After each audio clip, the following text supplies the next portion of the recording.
Bonjour à vous toutes et à vous tous. Bonjour à mes abonnés.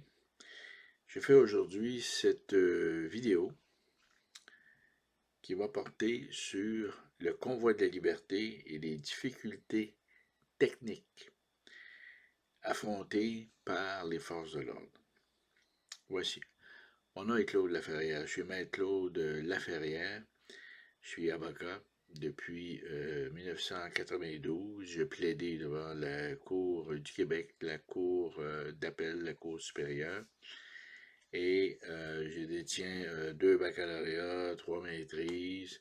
Je suis double médaillé du gouverneur général pour mes services au service correctionnel du Canada et pour les victimes d'actes criminels.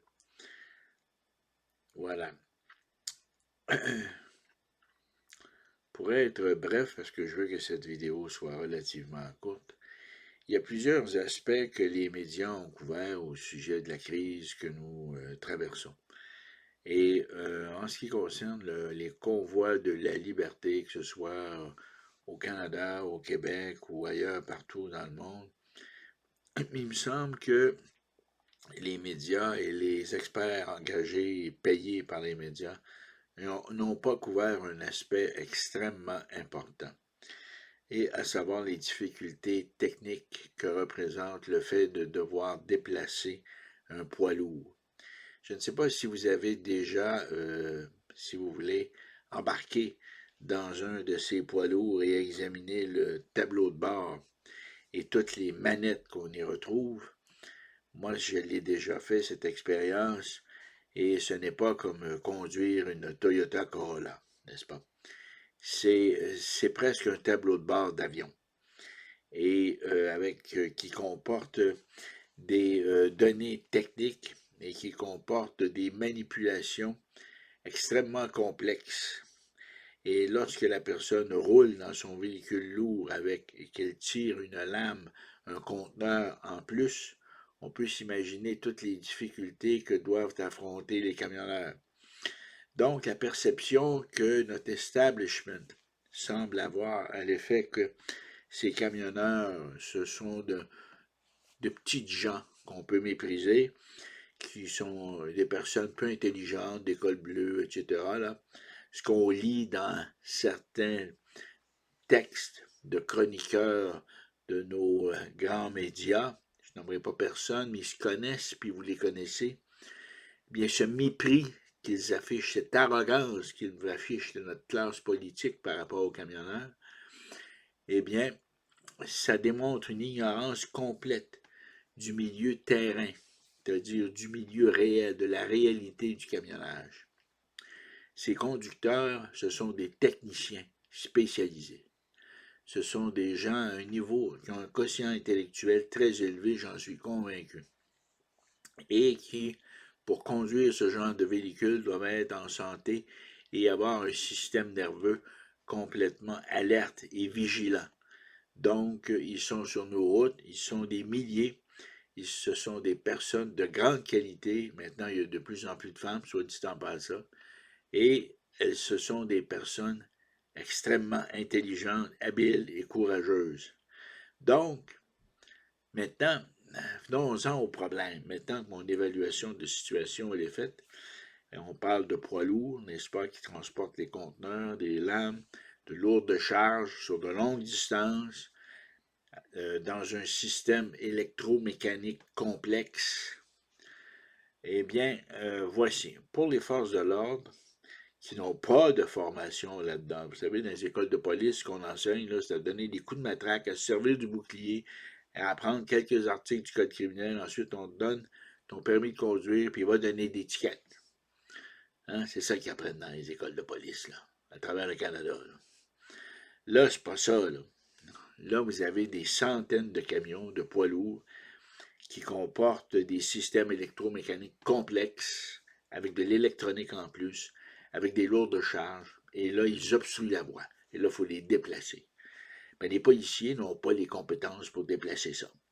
Les forces de l'ordre, les forces armées canadiennes, pour être plus clair, n'ont pas non plus les forces, les compétences pour déplacer ça, parce que les véhicules des forces armées n'ont pas cette complexité-là.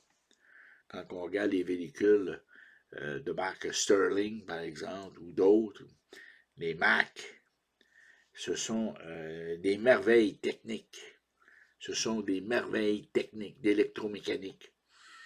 Et ça prend des gens extrêmement intelligents, vigilants et courageux pour les opérer et pour les déplacer dans des situations d'urgence, surtout si le conducteur ne collabore pas, eh bien, c'est presque mission impossible. OK? D'abord, ça va prendre des gens qui connaissent, qui savent les opérer, et ça va prendre des dizaines de personnes qui vont savoir les opérer dans un contexte d'affrontement, dans un contexte de tension. Et là, il s'agit de savoir s'ils vont réussir leur mission de les déplacer, n'est-ce pas, contre le gré du conducteur, contre le gré du propriétaire, dans un environnement où il y a des policiers armés et masqués autour, qui auront procédé à l'arrestation du conducteur. Vous voyez toutes les difficultés. Et maintenant, du côté américain, ça va être pire, parce que du côté américain, voyez-vous, il existe ce qu'on appelle le right to bear arms, le Second Amendment, c'est-à-dire le droit d'être armé.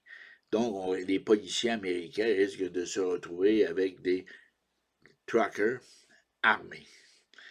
Et ça rend la situation explosive. Et du côté canadien, il peut y avoir de la résistance aussi. Donc, on comprend qu'au départ, il y a des difficultés techniques. Et c'est ça le but de ma vidéo, il y a des difficultés techniques. On aura beau avoir toutes les injonctions, avoir des tonnes de papiers avec des justifications légales tout à fait fondées par ailleurs là, sur les règlements municipaux, l'état d'urgence, la sédition, voire même des accusations de terrorisme, de haute trahison, d'insurrection, sortez-en. Il reste qu'il va falloir déplacer les mastodontes. Et là, on a un problème, c'est-à-dire que les autorités ont un problème, et le principal problème, c'est leur propre arrogance. Et là, il va falloir reconnaître avec humilité que tout le monde aurait peut-être intérêt à négocier avec les représentants des camionneurs, des convois de la liberté, et à obtenir un règlement raisonnable. Parce qu'au fond, tout ça, ça peut se régler en 5 minutes. Il suffit de dire que les passeports, c'est terminé et que la vaccination obligatoire, c'est terminé. Pour ça, le premier ministre a simplement se rendre à l'édifice de Radio-Canada, faire une déclaration publique, et en dedans de, pas 5 minutes, 2 minutes, tout est réglé. Tout est réglé. Évidemment, comme dit Jean Chrétien, ça s'appelle se peinture. Quand on se peinture dans un coin. Parfois, il faut passer sur la peinture. Et les conséquences politiques peuvent être catastrophiques pour le premier ministre, n'est-ce pas? Parce que là, c'est admettre une erreur. Et ça prend de l'humilité. Et pour avoir de l'humilité, ça prend de l'éducation morale pour reconnaître ses erreurs. Et ça prend aussi un certain sens moral, ce que manifestement nos dirigeants n'ont pas plus à Québec qu'à Ottawa. Hein? À Québec, à Ottawa, c'est... Ça, je vais revenir là-dessus, je vais faire une vidéo, je vais vous expliquer pourquoi ils sont complètement inflexibles, ils ne veulent pas céder, puis ça n'a rien à voir avec la santé publique, ça n'a rien à voir avec le virus. Je vais vous parler de la Chine. Je vais vous parler du déploiement de la 5G et que l'objectif véritable de la Chine, ce n'est pas le Québec ni le Canada. Ici, c'est une base d'opération pour eux, pour aller ailleurs. Aller où, vous pensez? The United States. OK? C'est une base d'attaque à partir du Québec en particulier. Mais ça, je vais revenir là-dessus. Pour l'instant, je me contente de vous dire qu'il y a des difficultés techniques qu'affrontent les forces de l'ordre et que pour les surmonter, il va falloir réfléchir un peu plus que simplement y aller juridiquement parlant. Il faut y aller juridiquement parlant, mais ce n'est pas suffisant. Il y a des difficultés pratiques, techniques. Et à l'heure actuelle, personne dans les médias a soulevé cette question-là, ni dans les commentateurs, ni dans les chroniques, les pseudo-experts qu'on entend. J'ai suivi la situation, je n'en reviens pas.